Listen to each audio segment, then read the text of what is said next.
Tem uma pergunta aqui pro Raul, daqui a pouco a gente faz. A gente segue no assunto falando aqui sobre Cristiano Ronaldo, Portugal, a classificação. Será que a gente agora, aproveitando até o adversário futuro da seleção portuguesa, que é a Espanha, Henrique, teremos um jogo de uma expectativa muito grande, porque, puxando para a partida de ontem, na sua avaliação, a Espanha fez o seu melhor jogo até o momento?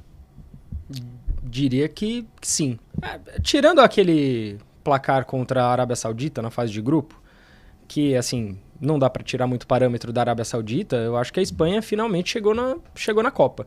Ontem foi, assim, não deu chance alguma para a Áustria. Quando a Áustria inventou de querer fazer alguma coisa, subiu um pouco mais a linha, meu amigo, contra a Espanha, cara, não dá. E ontem a Espanha ela fez um movimento interessante, principalmente o Baena. Eu queria destacar esse jogador, que ele tá jogando muita bola na ponta esquerda da Espanha. O Baena ontem ele fez uma movimentação interessante, que foi... Ele caiu mais pro meio e ele jogou o Cucurella quase como um segundo ponta ali. Tanto que os 3 gols da Espanha saem do lado esquerdo, originários de um cruzamento. Acho que a Espanha ontem ela deu o cartão de visita do que ela pode fazer. Ela pode fazer muito mais ainda, a Espanha. Mas eu acho que daquelas favoritas que a gente falava antes do início da Copa, França, Espanha, a gente até falava um pouco de Portugal, mas, sabe, acho que no decorrer da Copa não acabou vingando. E a Argentina, eu acho que a Espanha finalmente a gente pode começar a pensar numa seleção que consiga bater de frente com a França, que até então é o bicho-papão, que vem tendo maior regularidade durante a Copa. Ontem o Oyarzabal jogou uma barbaridade também, e o Oyarzabal ele joga do modo Oyarzabal, né? Ele é fluido, ele vai para um lado, ele vai para o outro. O Dani Olmo também é uma peça muito importante nessa equipe da Espanha. Ele, sabe, ontem, só para explicar para quem acabou, sei lá, não vendo o jogo, mas ontem a Espanha ela formava quase um quadrado na hora de atacar. E o Baena caía para dentro, o Dani Olmo fazia o outro lado, para o Yamal e o Cucurella, o Oyarzabal ele ficava meio que circulando ali. Mas o Cucurella subia, até o Pedro Porro também subia um pouco, mas ainda ficava um pouco mais caído para o meio, às vezes circulava atrás do Yamal. Então, acho que a Espanha finalmente mostra o que ela pode fazer de fato nessa Copa do Mundo.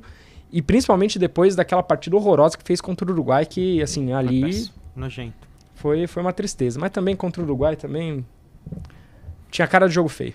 Eu tô brincando que por exemplo, a Espanha conseguir chegar até uma final, avançar bastante, vai ser a segunda Copa que ela faz de uma seleção acordar, né? Uma seleção favorita acordar, né? A Arábia Saudita, no caso, né? Sim. É um bom exemplo.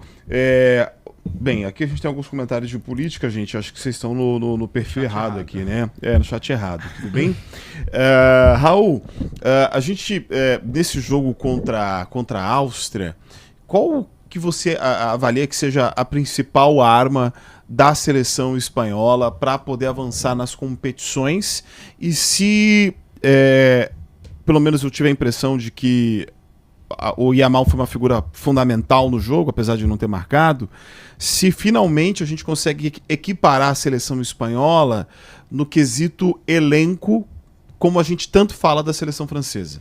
Eu vejo a Espanha, o coletivo, acho que o coletivo da Espanha é muito forte. O jeito que eles jogam, não só o time, né, em si, eles jogam de forma muito coletiva.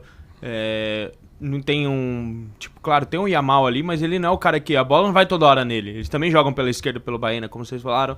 E pra mim o Cucurella joga muita bola, gente. Ele não sei porque ele é alvo de tantas críticas assim no futebol. Ele tá em todo lugar, ele tá em todo lugar, ele chega, ele volta, foi o melhor jogador ontem. Ele ataca, ele defende muito bem, ele faz tudo, ele abre espaço, ele joga muita bola pra mim, sempre gostei dele. Tá fazendo uma Copa excepcional. E o coletivo da Espanha, pra mim, é o que chama mais atenção, né? É um time muito, muito coletivo, sem ego, dá pra ver isso. Um time que joga muito, muito bem. E a defesa também é muito segura, Jairo. O Unai Simon é o goleiro que mais tempo ficou sem tomar gol na história da Copa. 5 jogos já. Tudo bem, foi eliminado na última dos pênaltis e tal, mas assim... 5 jogos sem tomar gol em Copas do Mundo é muita coisa. Vamos ver se contra Portugal mantém a escrita, mas...